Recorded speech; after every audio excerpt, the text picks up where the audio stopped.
Ladies and gentlemen, welcome back to the plenary for the last time. You can. Yes. Okay, so just like, hello. I just want to say that someone left a phone in the upper bathroom. So if someone is looking for a phone, it's at the counter here. And if you could tell others, okay? It's over there. In the reception area. Yeah, it's at our front desk. Exactly, it's a front desk. Someone, because I didn't know if to leave it. Yeah, or not, lovely. so. Well done. Thank you. How are you feeling? Great. Tired. Some others? Good. Yes, I have a big voice. Otherwise, I wouldn't mean impatient. What other feelings? Hungry. Oh my God. You didn't go to Lebanese. I think there was quite a long queue for Lebanese, but it was a good food. It worked out. It was good food. Exactly. Good. So we have the last part of the Congress before the amazing party.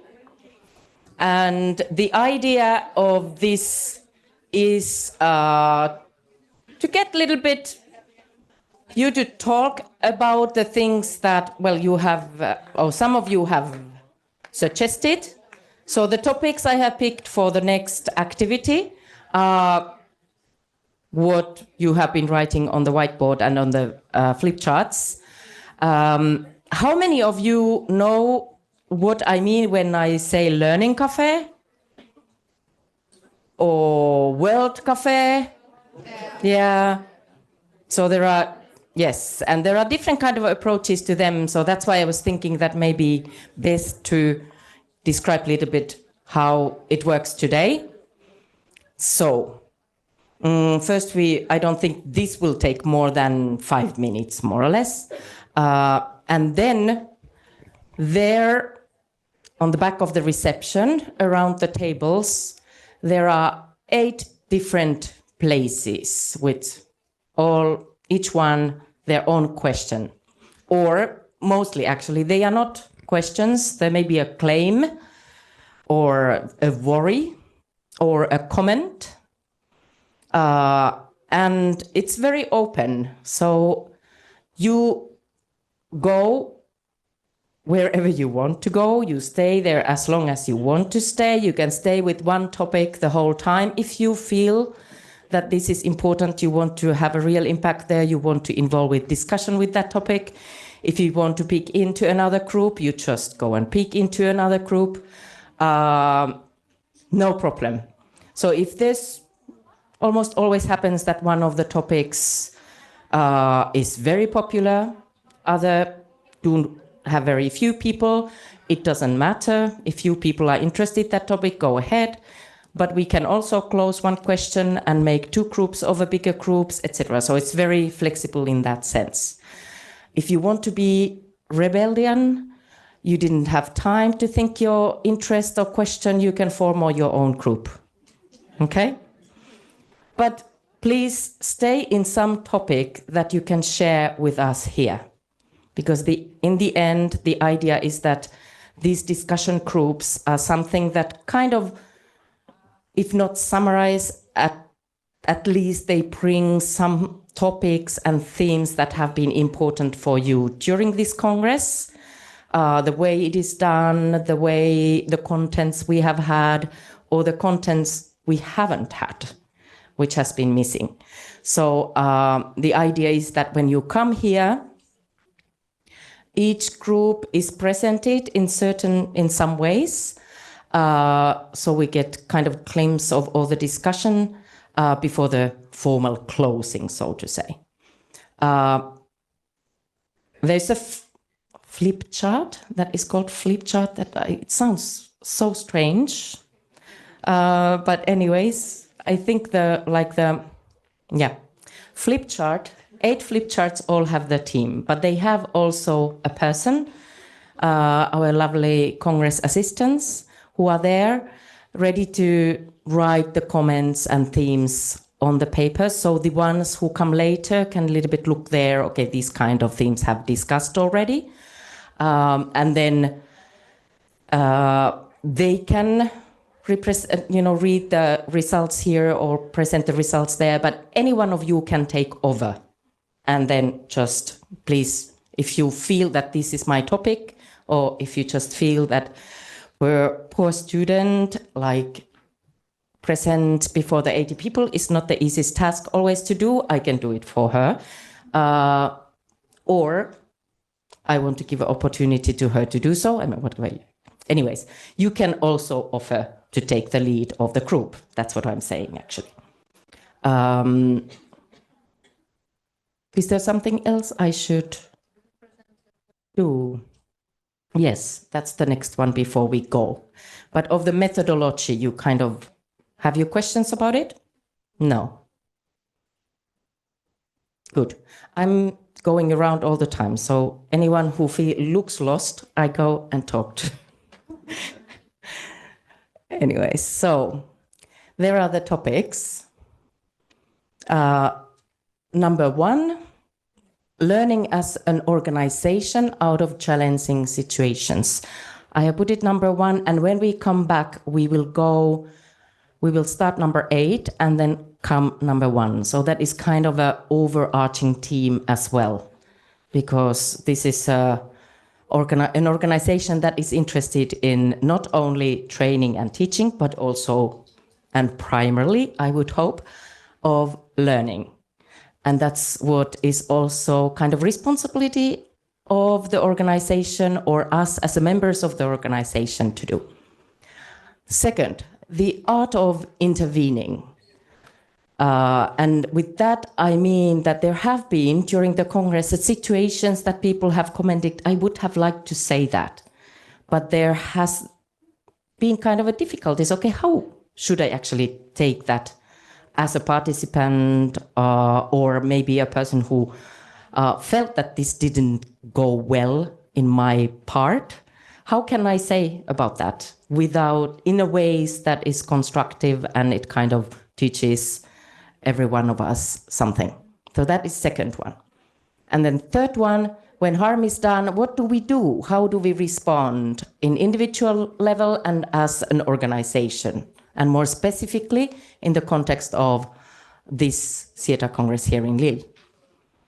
And the fourth one is connected also with those two earlier ones, how to, this is my interpretation, may not be how to make this congress a safer space, who isn't here, and how our models and theories affect. And fifth, how to build inclusive theatre, younger, more diverse, and more representative theatre, who isn't here, again, how our models and theories affect. 6, the influence and politics on intercultural cooperation. 7 is a claim calling USA as America is imperialistic. And 8, language is power. So you can sit with these claims for a while, and when you feel you are ready to go and choose one of them to start with, go ahead. You can also, yes, take a picture of them if you want to remind yourself the themes. Do you feel ready? Good, thank you. Thank you for that question. At 5 sharp, we start here. So we will end before that, at latest 5 to 5. I will remind. So I will go to say, and now you have 4 minutes. So we have 40 minutes to discuss. So there is time to go and really have a real discussion, not just something, so to say. Okay, let's see how this works. Enjoy the, sorry, there are some questions. Can you ask? So all the flip charts are on the back of the reception desk. And they are in different, there are those tables you can sit in the sofas, tables there can sit in high, and there's one also in the back, that is good, in the back on the lazy boys. So, I don't know, do you hear them lazy boys or just in Finland? Anyways, do you know what I mean? Good. Thank you.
Sleep? Or not so much. I have slept well. It's just that, you know.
Now would be time to hear.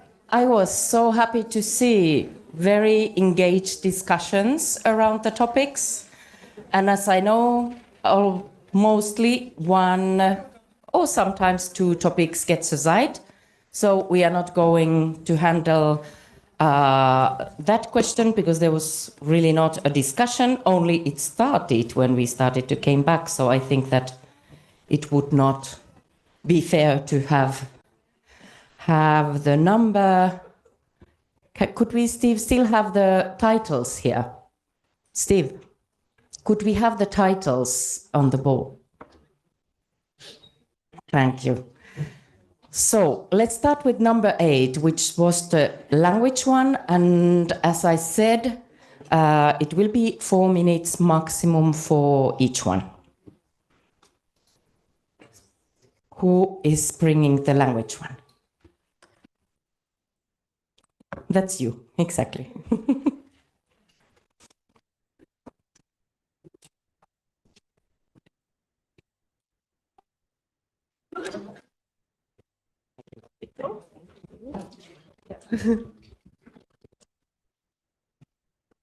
All right.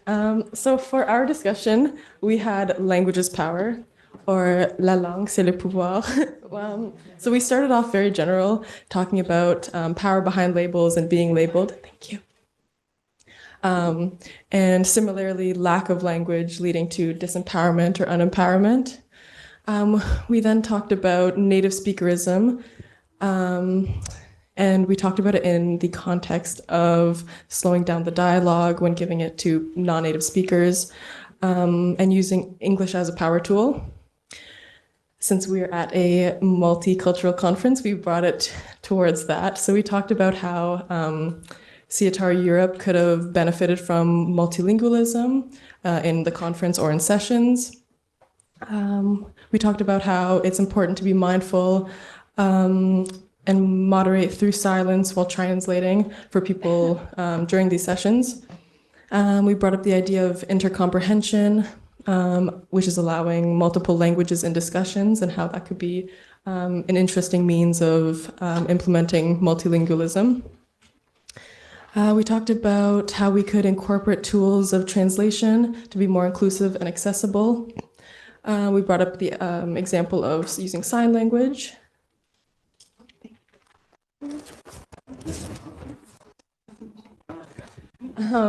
And similarly, since we're at a multicultural conference, keeping in mind that we are also multilingual, we talked about how we believe it was in 1995, there was a conference where they allowed interpreters being able to have that accessible to people with different native languages. And then we had an example of another language being written on the board for us, which tied in as a great example of how we could offer more diverse sessions in languages, because language isn't just orally, it's written as well. And so being able to offer either subtitling or interpreters would be a great means of implementing multilingualism in conferences. We also talked about being conscious, having conscious moderation of discussions to permit more inclusivity. And I believe that was the main idea that we talked about today.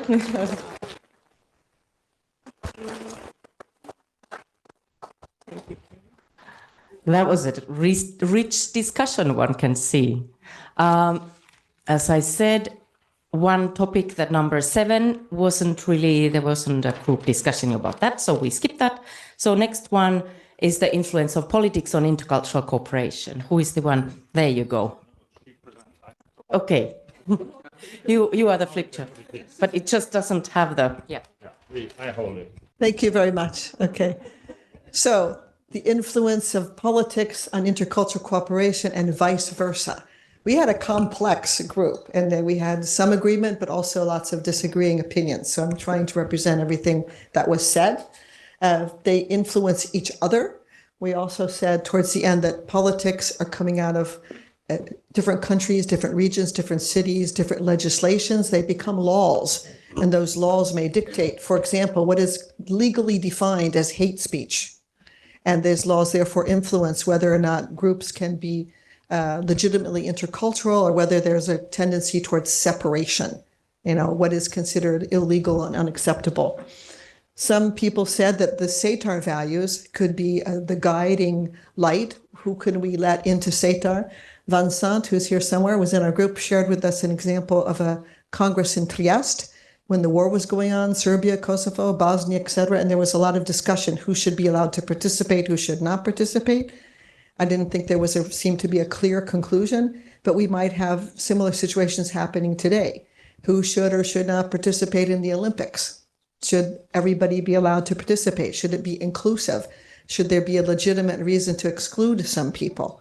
And as interculturalists, what should be our role?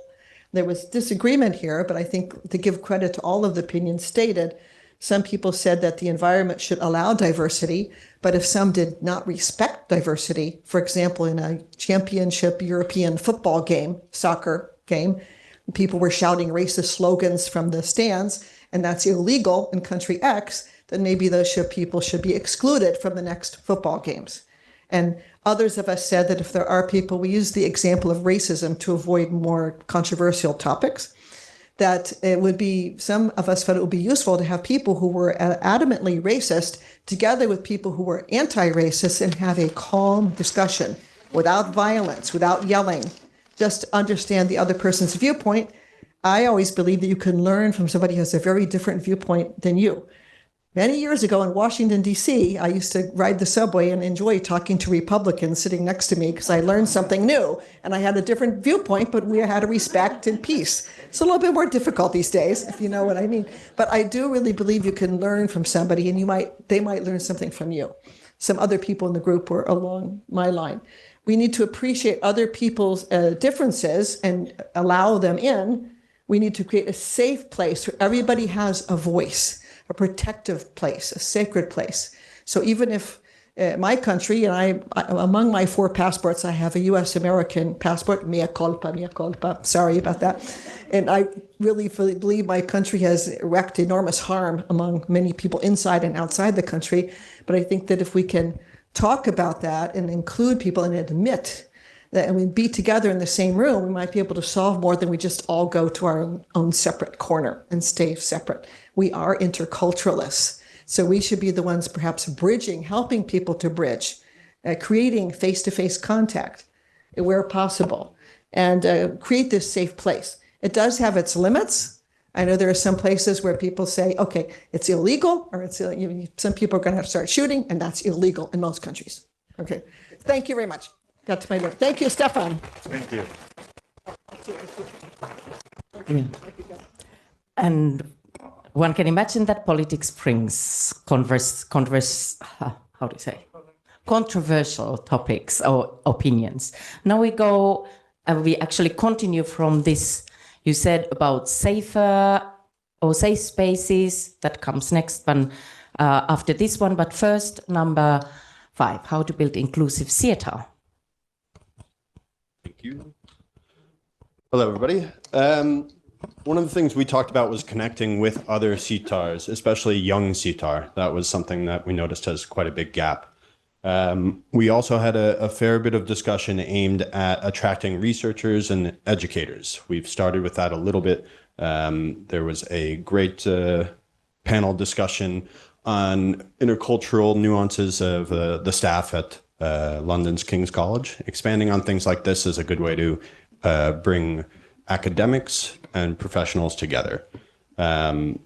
We also talked about local support, which could be couch surfing or, dare I say it, if you're driving, bringing somebody else with you, and intersectionality, especially from a non-Western, educated, industrialized, rich, democratic perspective. We discussed outreach, meaning that maybe there's some people who can take some responsibility to target specific audiences and bring them here. Furthermore, we discussed partnering with the universities in host cities, especially if we know a year or two ahead of time. Maybe they have some students or some educators who are interested in being involved in different ways. They could work on a project together to present, for example. Furthermore, in the host city, maybe we can identify some local organizations that are working on relevant issues and bring them in as well, share their experiences, work together to solve something where we are, create more of a local impact where we travel. Additionally, travel grants. I think that was the last of it. Sorry, a bit of an abrupt ending.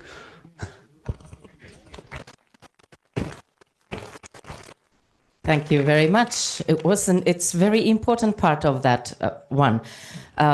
Just before the next group, I just say I'm going to take picture of all of these and posting them in the app. And they are going to go to theaters to work further on. Okay.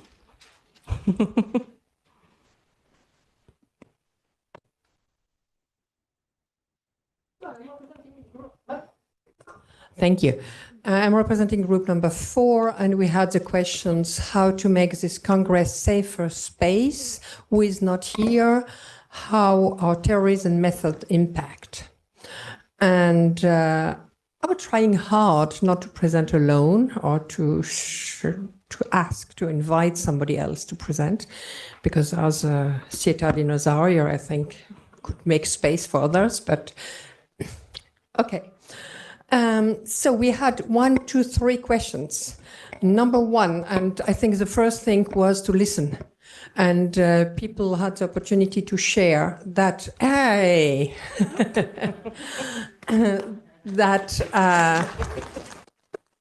great, thank you. You want to take that one? No? Okay. To share that and how, what happens that make them not feel safe.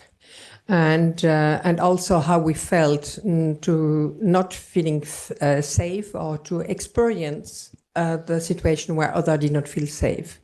So that's something we shared, and I think this space, thank you, note were important in our group.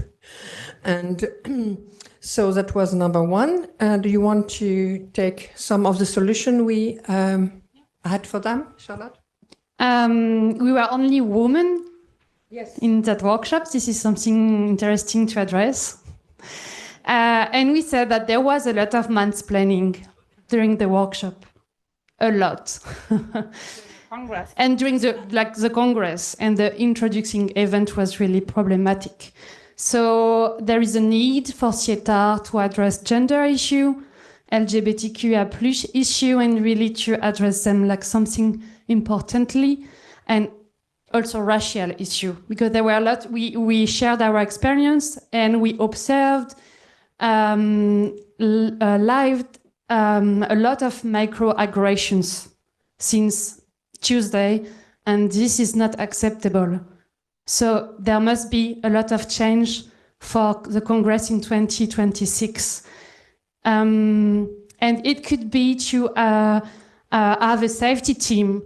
It's already something that it's really common in a lot of events and organizations, and we are quite surprised it's not happening in theater, that some people are actually trained about gender, racial, sexism, how to address if you are victim of sexist violence or racial violence. And you know these people are trained, and you feel uncomfortable or you are witness a situation, a problematic situation, you know that you can go to these people and you can address the situation and you don't keep the emotion.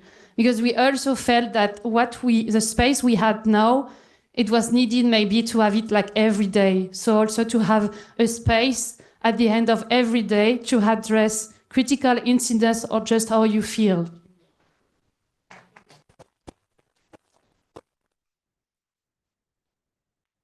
And that would basically also be a possibility for all of us to learn, right? So like right now, again, we're at a transition phase at Sieta, and we felt a lot of tension that like on one hand, we're bringing in new topics. We were talking about decolonization. We were talking about power. We were talking about adjusting our language, our concepts. And in the same time, in a lot of the sessions, that was not lived or felt. So we all need to sort of learn as a collective. And another thing that we discussed was many people did not feel very included, especially people that were here for the first time or here alone. So it would be nice to have some structural changes. For example, this first timer meeting, I wasn't there, but I was told it was more about the history of Sieta and not about connecting.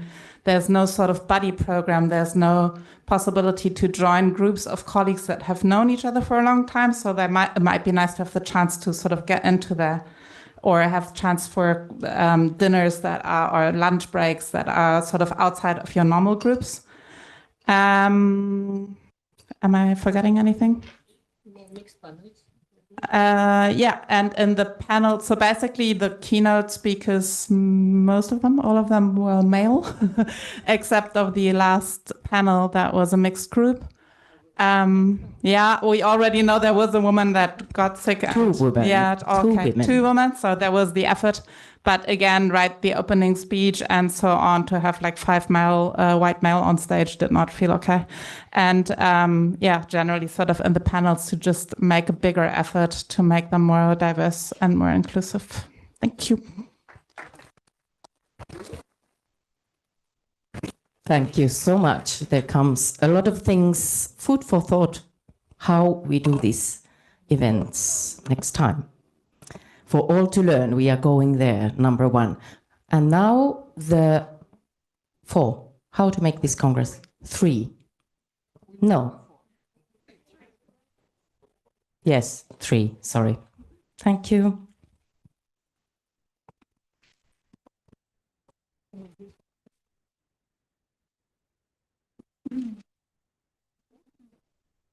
I have to.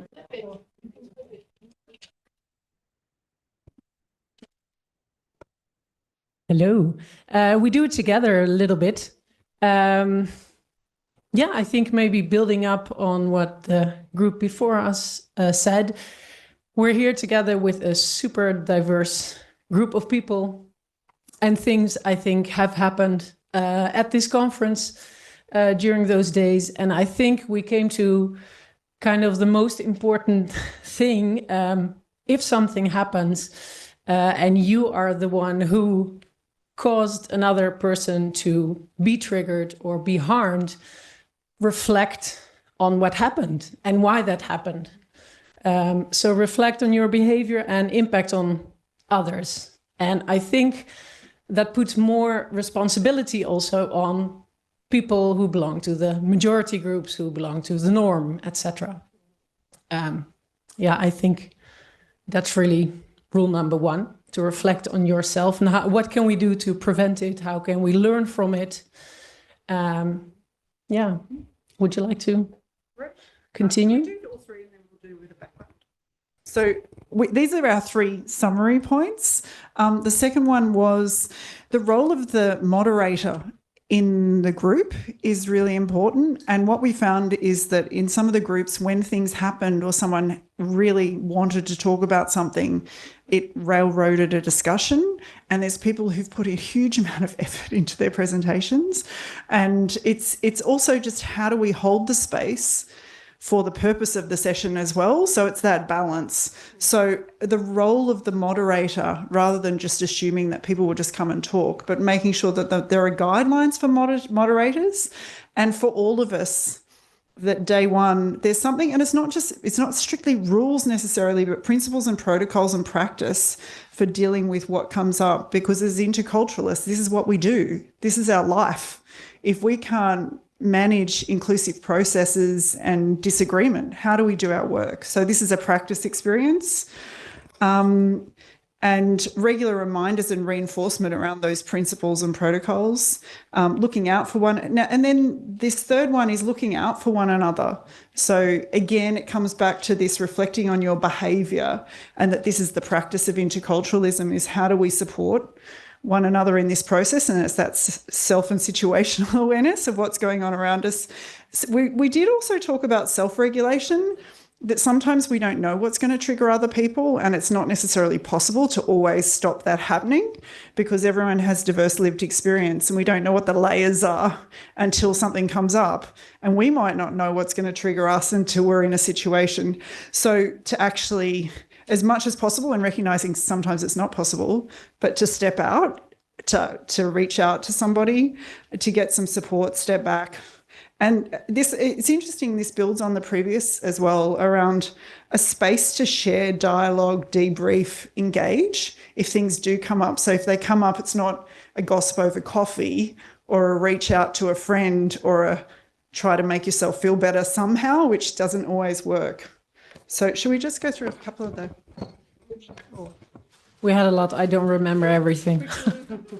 And maybe, well, one of the things I do remember, it would have been nice maybe if it had been mentioned at the beginning of the conference, like, okay, we're here together with this group of people. How are we going to interact respectfully? And things will happen. So if things do happen, what do we do? And, you know, then these are a few things that are super important that I think, you know, might help in this learning process.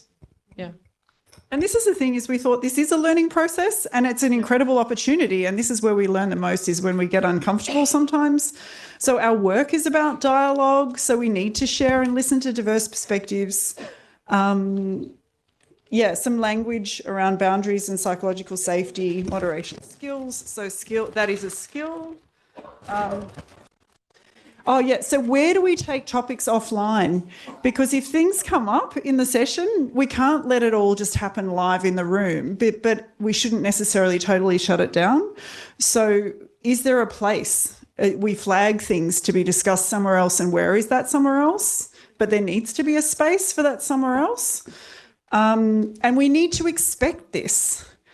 If we're doing our work, people will be sometimes triggered. So anyway, that was it. Day one, it's normalised this, and our values may be challenged, but there are CETA values.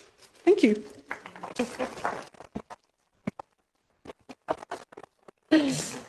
Thank you very much. Again, if not everything here was not mentioned, you will have it in the pictures. Group number 2 actually continues with the same issue of the art of intervening. When we see that something happens, or I don't know how you actually interpreted that. Let's see. Thank you so much. Right, so I think this builds on several of the points that have been made so far, but we concentrated on the sessions themselves, and let's start with number 5, be more inclusive. It's a fairly obvious point, but how? So,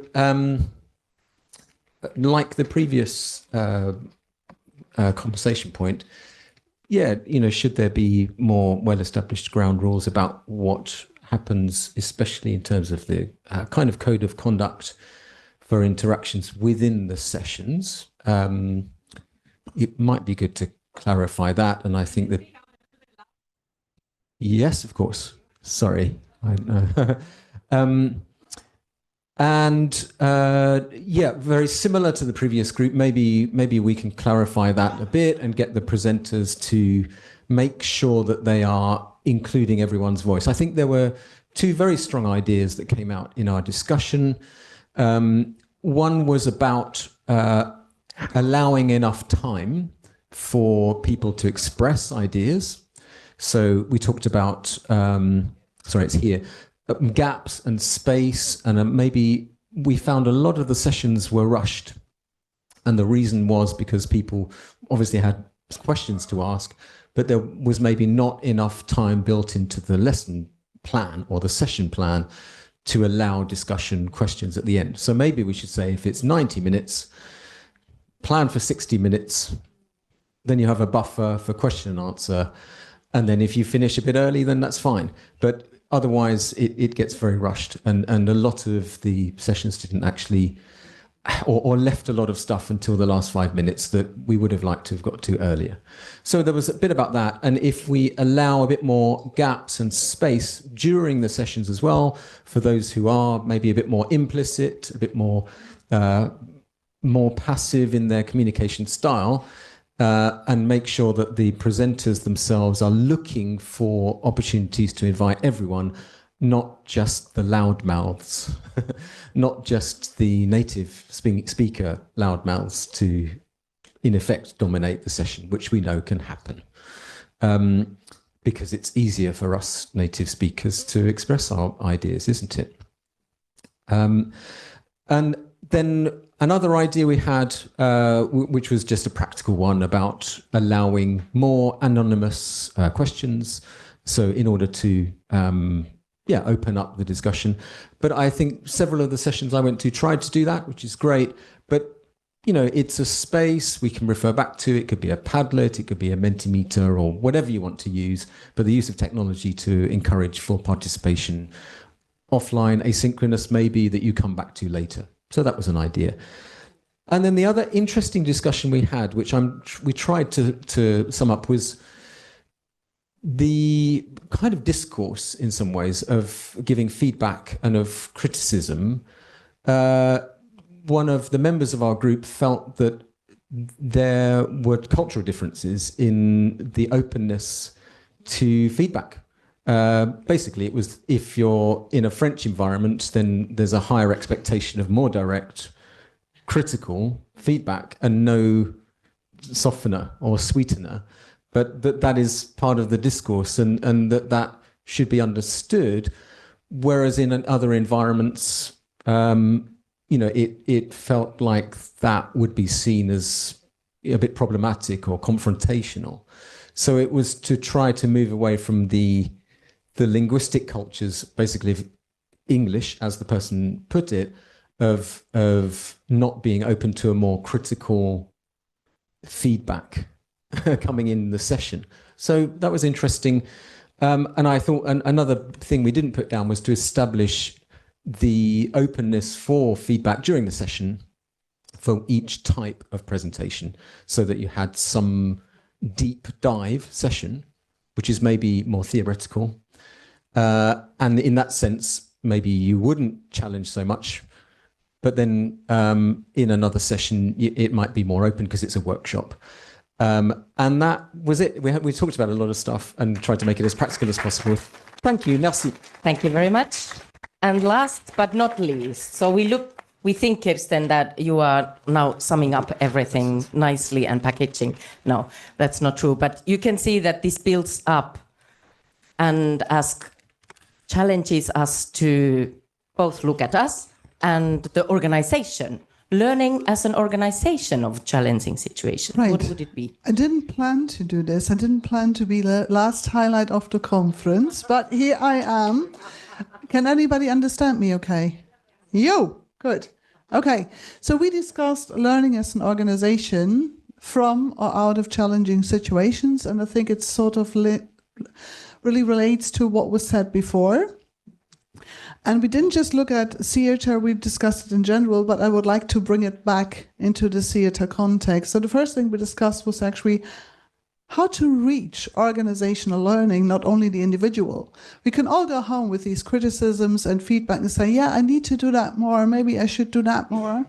And then, of course, by the next conference, we have conveniently forgotten what we promised ourselves. But how do we do this at an organizational level? Because our experience is in organizations like theater and companies and so on, that we do best practice sessions like this one. And do we actually follow up on this on an organization? Learning management is something every organization says we'll do it, but the implementation, the sustainability and everything is not always reached. So it needs to be done across departmental level. It needs to be done, and this is like with a chief learning manager, not somebody in HR who's totally ignored by management, sales, and research and development, but really a chief organizational manager in the C-suite. So maybe we can have that as a new post in the theater organization too. I'm not sure. Intergenerational training, management, and learning is also really trying to take down the silos. Yeah, and you have to live and lead by example, because if the C-suite doesn't really follow up on the total learning approach and implementing learning, you cannot expect the members of the organization to do that either.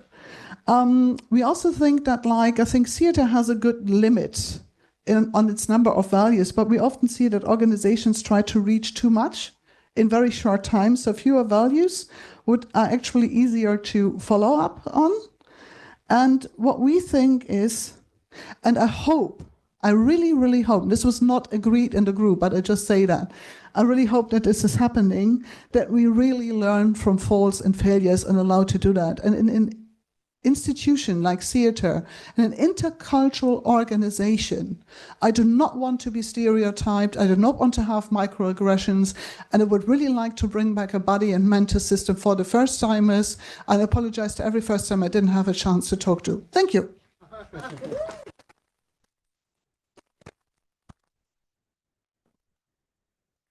Let's have huge applause to all of you. Really lovely conversations, I can see. That was really the last ones, not exactly because I will give a mic for you. I think we are talking about the party, are we? Yeah? Logistics. Okay, no parties.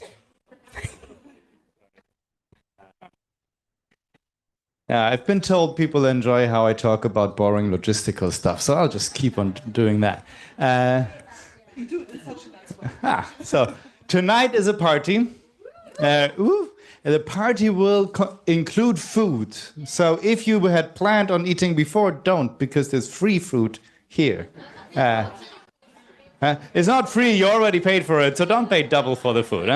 But there's also drinks. Lots of drinks, non-alcoholic, alcoholic, all kinds of whatever floats your boat. There will be music, we can dance, and Grant asked me to get everyone out of the building by 6:15 so that everyone can just set up here nicely, and then at 8 o'clock we can start. Over there will be like food and so on. Over there we can drink and dance and be merry and happy.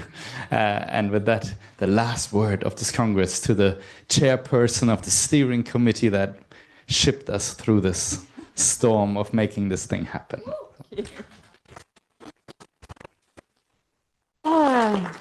You're a hard act to follow, Bastian. You're just fantastic. Thank you for everything you've done. The program's been fantastic, right, guys? I mean, we've had everything from how to design a workshop with neurodiversity in mind to learning from Indigenous cultures in terms of healing and migration issues and identity. So it's been brilliant. Thank you. Thank you so much, Bastian.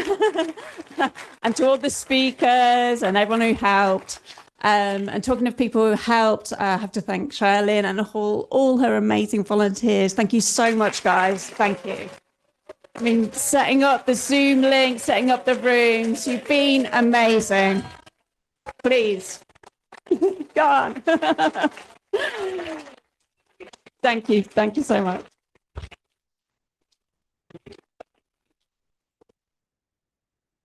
And Steve, sorry, but again, thank you. I'm going to have to thank you. Amazing.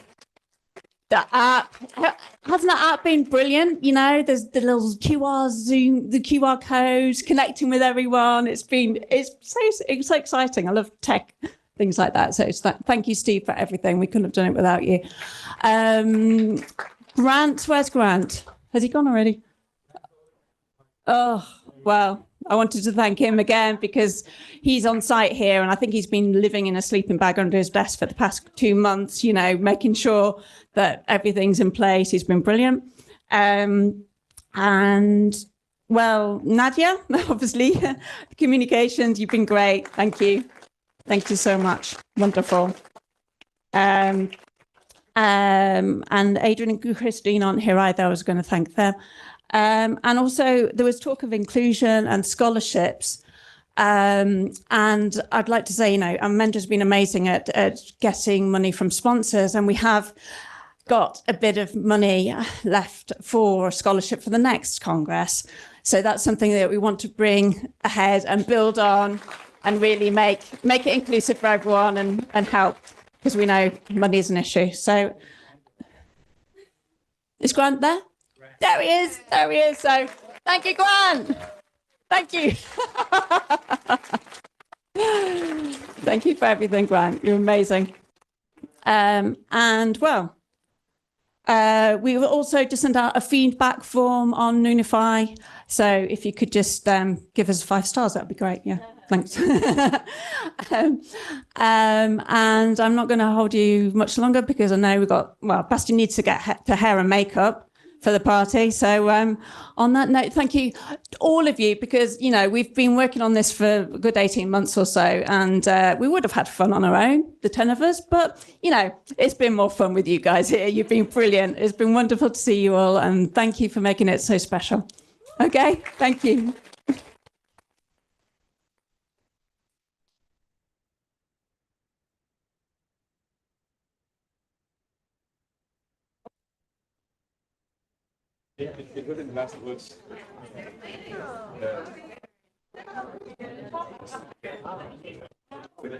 Please remember, bring your own belongings.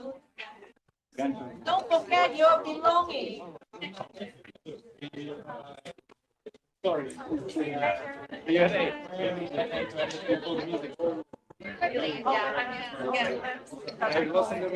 All of those, yeah, exactly. Yeah,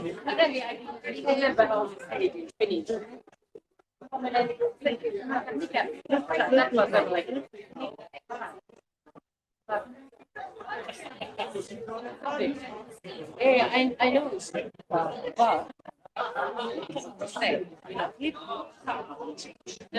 this from me, yeah, that was suddenly I didn't remember. I can say that without. That's fine. I should have said that. I look for what I'm like. I can't even ask.